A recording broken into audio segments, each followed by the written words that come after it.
Sorry. Discussion regarding City Commission chambers video streaming options during City Commission regular meetings. City Manager, do you have a report on this? I do, and I appreciate Thomas Cook coming in and pulling the numbers together for us. We've always assumed that we were going to go to video streaming. Our line item budget that is in place for the City Hall Annex includes line item video streaming. We got delayed with the 2 hurricanes, quite frankly. We pushed this project out 2 years. So notice how I keep apologizing to you all for the bids that are going to be coming in, having pushed it out for 2 years. But what we're going to be doing tonight is talking about, and all of you, the mayor had asked you the question last week under commission comments, and you said that you were interested in hearing the report tonight. So for us, and Thomas, hang in there, you're my technical guy. Sure. We have an old chambers. The equipment that we have in here, for any of you that try to listen online, you know how crappy it is sometimes. It's about 10 years old now. We moved back in here in October of 2010, and then I think that we renovated at the time.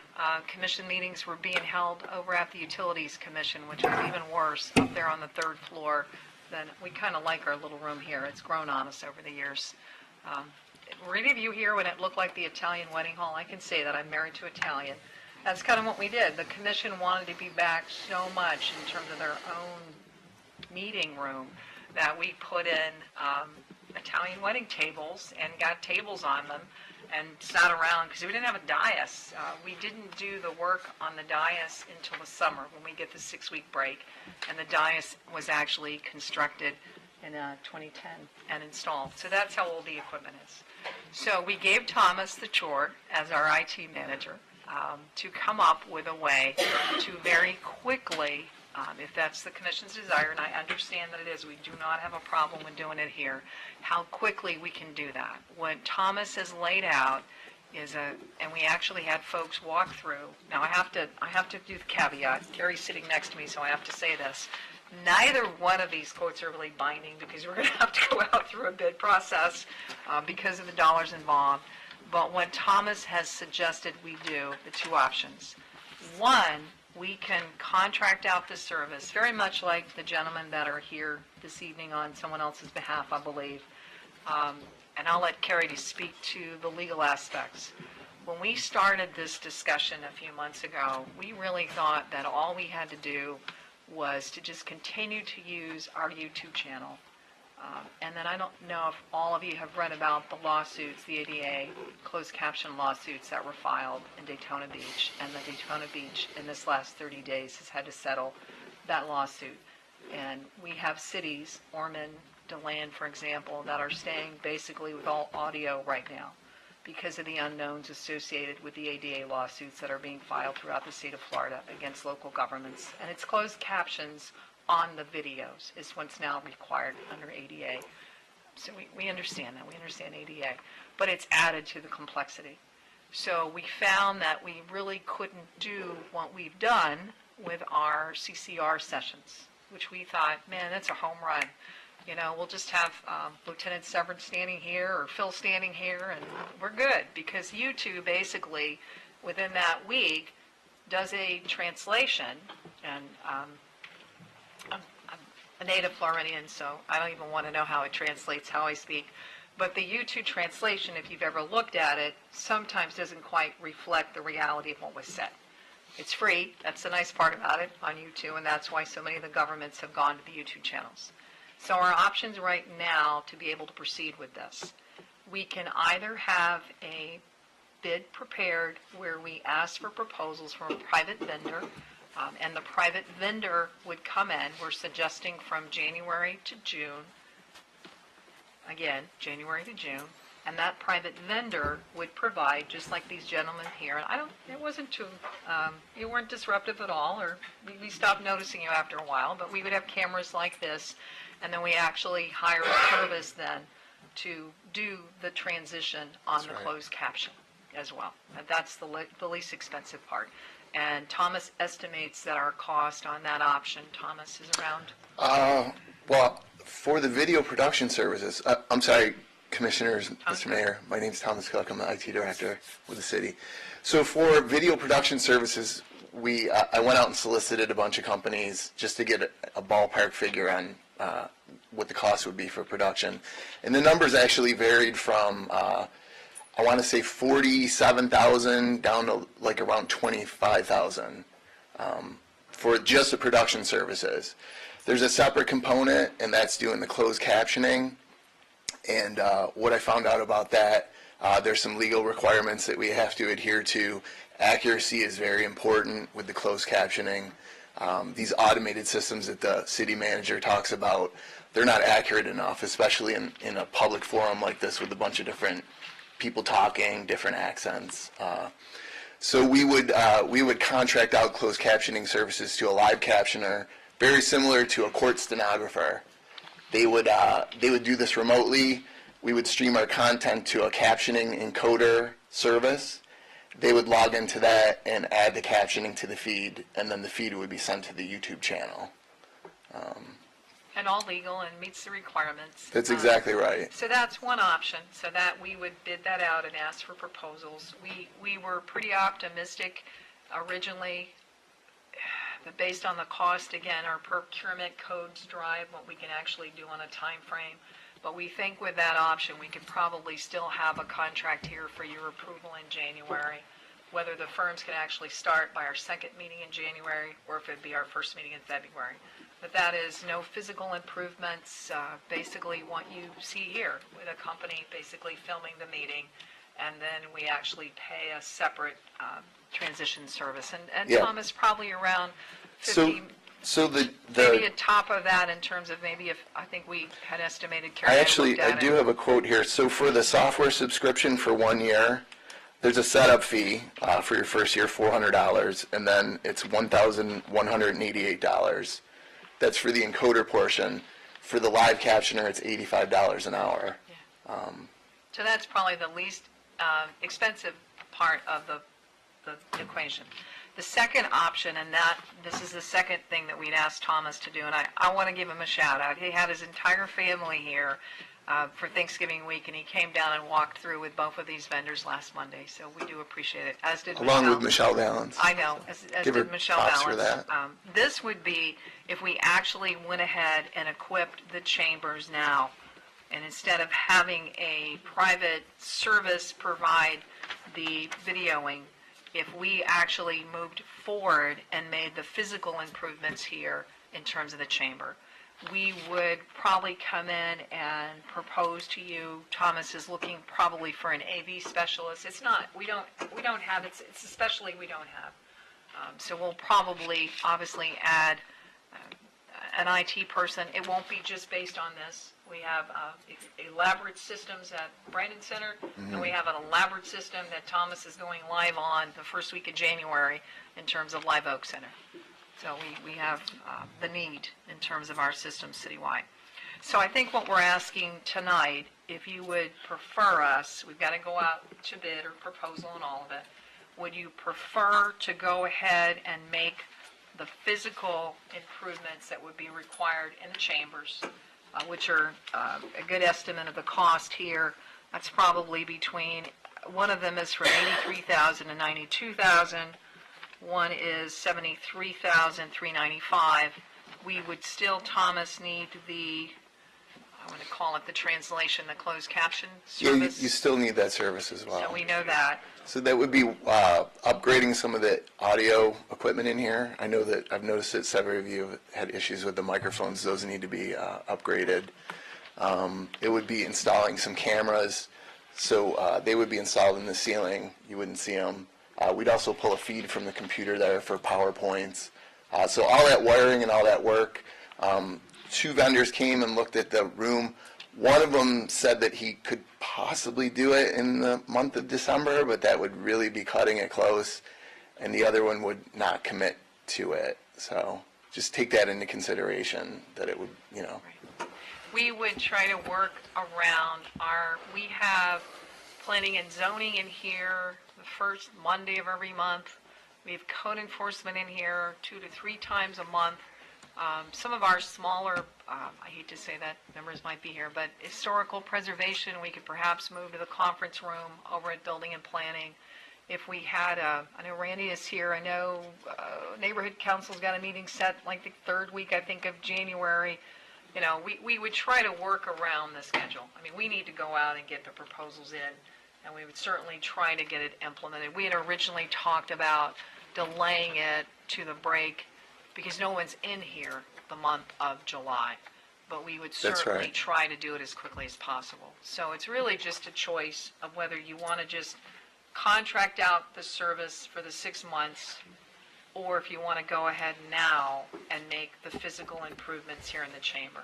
We will note, we may well after, I don't know, Carrie may not want me to say this, but we do want to have the same system in both places. We're not going to physically move the system we put here there. We are going to propose to you all to leave this operating for meetings. Again, a lot of our smaller committees, we don't need to open up a hall for 150 people. You know, we could still have those meetings here, but we may well decide to sole source when we go out through the bidding process at the new chambers.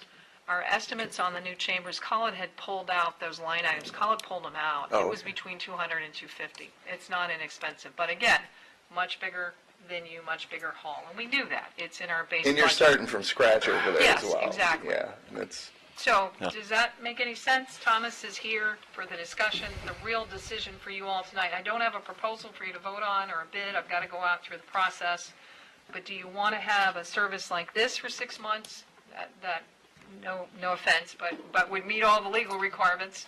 Or do you want to go ahead and do it in terms of the actual construction here at City Hall and just go ahead and get it out of the way as soon as possible? Either one has to be bid out. So just clarify, we have actually three options. One is we can do nothing. I mean, that is an option. And then we have these. We didn't have that option. yeah. We always have that option. This is something I heard from many citizens, but we do have that option. Any discussion? Sure. So it just dawned on me that we're talking about this and Room. not over there. Yeah. I was under the impression we're talking about in our new chambers that we're trying to get into. That's in your base bid. So I also heard from you just now that you may consider keeping this dais for meetings. Yes. This dais doesn't get moved. I understand that, but I know that what we're bringing over, we're going to need room. It's the first I've heard of that. I guess, cut to the chase, my concern is that we spend tens of thousands of dollars for a temporary. And when I say temporary, we don't know what we're doing with this space really. And I hard to believe that we're going to move all the departments back and not need this. I feel like we're duplicating the cost of that. And I'd hate to get down that road, get moved over, and then realize we got to put offices in here. It's a lot of money for a few months. There were offices here 10 years ago. The CRA and the planning department and engineering had this space. Planning department also had where the mayor's office is, where our conference rooms are. Where Oh, the I city recall. manager's It office didn't is. work, and that's why we moved them over there. Yeah. So my point is, I don't want to duplicate the cost for a very short period of time. But I would say, I was planning on going with the rollback until Commissioner Sachs started talking about additional cost tonight. I was looking at rollback, so I wasn't going to add any people next year, but that's all right. Other discussion? Yes. Mike? Echoing what Commissioner McGurk has said, I think it's putting the cart before the horse to start doing physical improvements here. With new buildings coming online, I want to make sure everything is integrated properly. This room, we might make physical changes to it to make it smaller. So I fully support that gentleman or somebody in his place out there who can give us what we want in the way of visibility, but not really put money in the physical plan at this time. Other discussion? Randy? So the other option is to do nothing. Would that meet the legal requirements, you think? If we continue on, Thomas is working on other aspects of our website to get us where we need to be, but yes, an option is to just wait until we're over there and start with the video production. Because we've added at the bottom of our website, if somebody wants to request a transcript of a meeting, they can do so, Of the audio that we're currently. of the audio. Because I would agree with Commissioner Colodi. I'm not so sure that we would want to start with the hardwiring of all of this.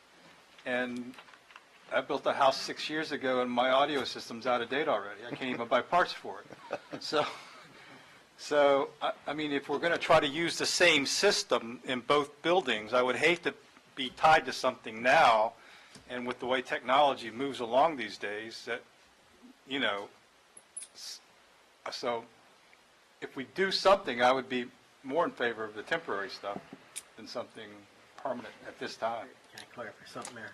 Sure. I apologize. My intention was not to pay anything now, was basically to do nothing until we get over there. That's what I meant to say. Thank you.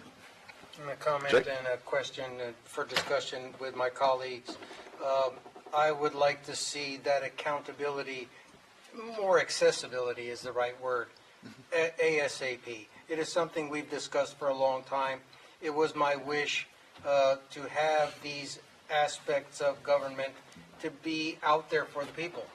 And even if it's temporary, I'm sure Mark provides a great service. If it is compliant with ADA rules, and he can provide it temporarily, that would be great. Hopefully it's Mark's not service cost does not prohibitive. meet the ADA requirements. and No, we it will not ask doesn't. Mark to be Okay, here but he's tonight. still- Yeah. Mark is not here. He's not here in an for official any capacity, yeah. official capacity. Yeah. He was We would be here bringing for- on officially. Yeah. So what we provide would not be It liable would. We will to ensure it a does. frivolous lawsuit? No, we will ensure that it meets all requirements. Carrie and her staff have spent considerable time looking at this issue.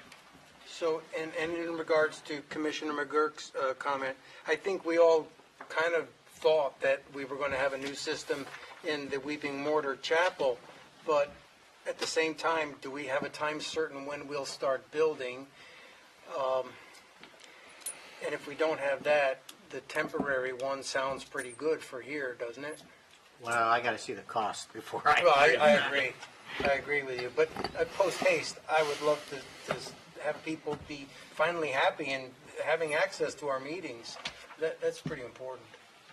I agree, depending on a cost, temporary cost on that. We are moving forward on the new chamber, so. Yes, we had delayed. We were actually ready to go out to bid. And because of the holidays, quite frankly, we delayed the process, and we're going to give you an update instead on December 11th, and then we'll put the bid package out after the 1st of January. I would just add, I think that the cost is certainly, even the preliminary numbers I've seen are higher than what I would have hoped for, higher than what I maybe even would have expected. I actually agree with Commissioner McGurk. I feel like while our intentions for now may be to leave this as space set up similar to this, I know how often and how quickly those things change as we bring on additional staff and reorg and change things around. So I would. That's a point well made. However, I think for me at least, doing nothing isn't an option, but doing the most economically feasible thing that also keeps us in compliance with all the ADA requirements. I mean, it's great that this is a private citizen-funded initiative to have someone standing here tonight, but that's really not the citizens' role in many ways, although they can probably do it way cheaper than we can because they don't have to meet all the same ADA requirements. So my thanks to staff for pulling together some options and consider we have a motion to. I would make a motion that the city manager pursue the option of a 6-month with an extension possible contract for the for the videotaping and all that goes with it, without any physical improvements to the structures. So are we approving it or just asking her to bring back a, You'll have to approve the bid. Well, yeah. okay. to Yeah. bring it back, but that gets, we have the, whichever one, we just needed to insert the guides basically of the bid just had to proposals. Pick one of these two. I have a motion. Do I have a second? Second. City Clerk? Commissioner Clody, Yes, Commissioner Sacks? Yes. Mayor Owen, Yes. Vice Mayor Hartman, Yes. Commissioner McGurk. Yes.